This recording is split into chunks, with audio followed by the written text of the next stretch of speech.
Hello students, आज का ये मेरा वीडियो लेक्चर प्रोकैरियोटिक और यूकैरियोटिक सेल की सिमिलरिटीज़ और डिफरेंस पर बेस्ड है। सबसे पहले ये देखते हैं कि प्रोकैरियोटिक सेल और यूकैरियोटिक सेल्स क्या होती हैं। सबसे पहले देखिए, प्रोकैरियोटिक सेल, प्रो का मतलब होता है बिफोर या प्रिमिटिव, और ये जो कैरियोटिक है इसका मतलब होता है कैरियन। कैरियन मीन्स नट या कर्नल। इसका मतलब होता है न्यूक्लियस, यानी कि वे कोशिकाएं जिनके अंदर जो न्यूक्लियस है वो प्रिमिटिव है, यानी कि ट्रू न्यूक्लियस नहीं है, उनको हम प्रोकैरियोटिक सेल्स कहते हैं। दूसरा, इनमें मेम्ब्रेन बाउंड ऑर्गेनल्स है वो नहीं पाए जाते, जैसे पेरोक्सिसोम्स, ग्लाइकोसिसोम्स, स्पिरोसोम्स, लोमोसोम्स। और जो डबल मेम्ब्रेन युक्त ऑर्गेनल्स हैं जैसे mitochondria, Golgi body, endoplasmic reticulum, वो नहीं पाए जाते। दूसरी तरफ यूकैरियोटिक सेल्स हैं। यूकैरियोटिक सेल्स जो है वो वर्ड है ग्रीक वर्ड। यू का मतलब होता है वेल या गुड या ट्रू, और कैरियन का मतलब न्यूक्लियस। ठीक है, तो वे सेल्स जिनके अंदर ट्रू न्यूक्लियस पाया जाता है और उस न्यूक्लियस के अंदर डीएनए प्रेजेंट होगा। साथ ही साथ इनमें मेम्ब्रेन बाउंड ऑर्गेनल्स जितने भी हैं वो पाए जाते हैं। अब ये देखते हैं कि ये जो डिफरेंशिएशन है या डिस्टिंक्शन है प्रोकैरियोटिक और यूकैरियोटिक, ये सबसे पहले एडुआर्ड चैटन, ये एक फ्रेंच बायोलॉजिस्ट थे जिन्होंने ये डिस्टिंक्शन प्रोकैरियोटिक और यूकैरियोटिक का सेल का दिया था। चलिए अब हम देखते हैं इन जो सेल्स हैं इनकी स्ट्रक्चर कैसी होती है। इस डायग्राम में आपको प्रोकैरियोटिक और यूकैरियोटिक सेल की जो स्ट्रक्चर्स दिखाई दे रही है, इन दोनों स्ट्रक्चर्स में आपको कुछ सिमिलरिटीज दिखाई देंगी और कुछ डिफरेंस दिखाई देंगे। जैसे सबसे पहले हम बात करते हैं प्लाज्मा मेम्ब्रेन की, तो प्रोकैरियोटिक सेल में प्लाज्मा मेम्ब्रेन पाई जाती है। साथ ही साथ यहाँ देखते हैं प्लाज्मा मेम्ब्रेन यूकैरियोटिक सेल में भी प्रेजेंट होती है। दूसरी चीज आप ये देखिए, राइबोसोम्स है, तो राइबोसोम्स है प्रोकैरियोटिक सेल्स में पाए जाते हैं, और साथ ही साथ यूकैरियोटिक सेल्स में भी आपको ये राइबोसोम्स पाए जाते हैं। फ़र्क इनकी सिर्फ साइज़ का है। प्रोकैरियोटिक में जो राइबोसोम्स हैं वो 70S टाइप्स के होते हैं, और यूकैरियोटिक में जो राइबोसोम्स होते हैं वो 80S टाइप्स के होते हैं। थर्ड, हम बात करते हैं इनमें जो डीएनए की, तो जो प्रोकैरियोटिक में जो डीएनए पाया जाता है वो न्यूक्लियस के अंदर नहीं होता है, ये नेकेड होता है। इसको न्यूक्लियोइड ये कहते हैं या जीनोफोर कहते हैं। जबकि यूकैरियोटिक सेल्स के अंदर जो डीएनए है वो न्यूक्लियस के अंदर पाया जाता है। चौथी चीज हम बात करते हैं साइटोप्लाज्म, तो प्रोकैरियोटिक और यूकैरियोटिक में साइटोप्लाज्म यानी कि कोशिका द्रव्य है वो पाया जाता है। अब आप कुछ डिफरेंसेस भी हम इसके बीच में देख सकते हैं। ये देखिए, यहाँ पर सेल वॉल प्रोकैरियोटिक सेल में पाई जाती है, यानी कि जो बैक्टीरिया है उनमें सेल वॉल पाई जाती है, चाहे ग्राम पॉजिटिव बैक्टीरिया हो या चाहे ग्राम नेगेटिव बैक्टीरिया हो। ठीक है, और लेकिन जो यूकैरियोटिक सेल्स में एनिमल सेल्स के अंदर सेल वॉल नहीं पाई जाती है, लेकिन प्लांट सेल के अंदर आपके और जितने भी ब्लू ग्रीन एल्गी के अलावा जितने भी एल्गास हैं उनके अंदर ये पाई जाती हैं सेल वॉल।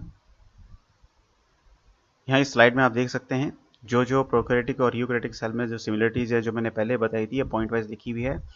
डीएनए दोनों में पाया जाता है, प्लाज्मा मेम्ब्रेन दोनों में पाई जाती हैं, साइटोप्लाज्म और राइबोसोम्स ये प्रोकैरियोटिक सेल और यूकैरियोटिक सेल दोनों में उपस्थित होती हैं। अब हम देखते हैं इनके डिफरेंस के बीच में कि इनके बीच में क्या क्या विभिन्नताएं। प्रोकैरियोटिक सेल में जो सेल की जो साइज होती है 0.2 से लेकर 2 माइक्रोमीटर तक होती है, जबकि यूकैरियोटिक सेल्स बहुत ही लार्ज पाई जाती है। जैसे देखिए, ये 10 से लेकर 100 माइक्रोमीटर साइज होती है, यानी आकार में काफ़ी बड़ी होती है यूकैरियोटिक सेल।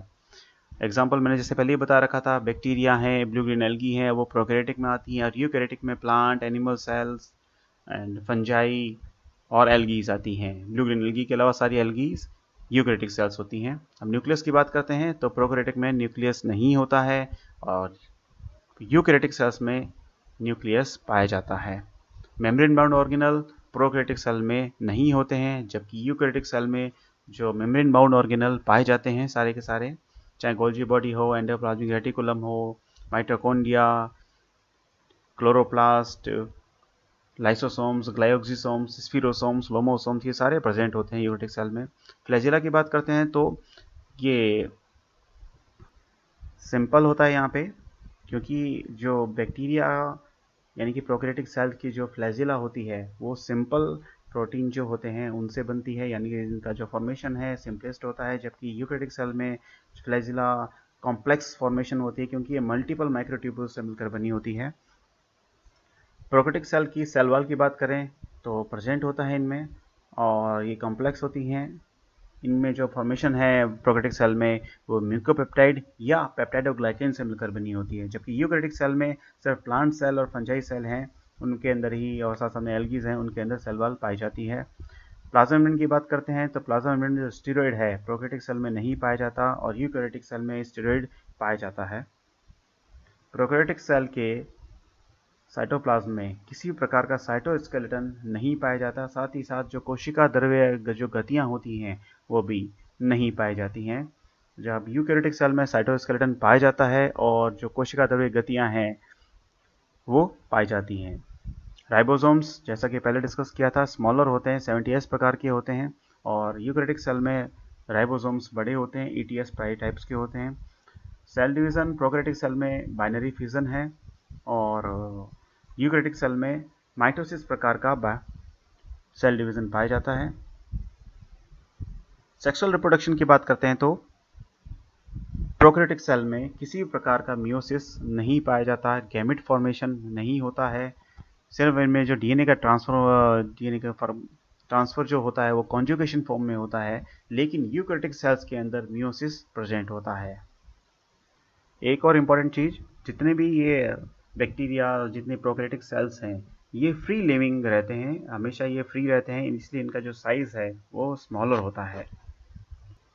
आज का ये जो टॉपिक था प्रोकैरियोटिक और यूकैरियोटिक सेल में जो सिमिलरिटीज़ या डिफरेंस, ये यूनिवर्सिटी एग्ज़ाम्स में, चाहे डिग्री का एग्ज़ाम हो, चाहे पीजी एग्ज़ाम हो, उसमें जो थ्योरी एग्ज़ाम, प्रैक्टिकल एग्ज़ाम हो, ये उन सभी एग्ज़ाम्स के अंदर सिमिलरिटी पूछा ही जाता है, इसलिए ये टॉपिक बहुत इंपॉर्टेंट है। नेक्स्ट वीडियोस के अंदर हम आगे और इस फर्दर डिस्कस करेंगे, अलग टॉपिक लेके आएंगे। धन्यवाद। अगर आपको इसके संबंधित कुछ भी क्वेरीज हों तो आप कमेंट बॉक्स में लिख सकते हैं।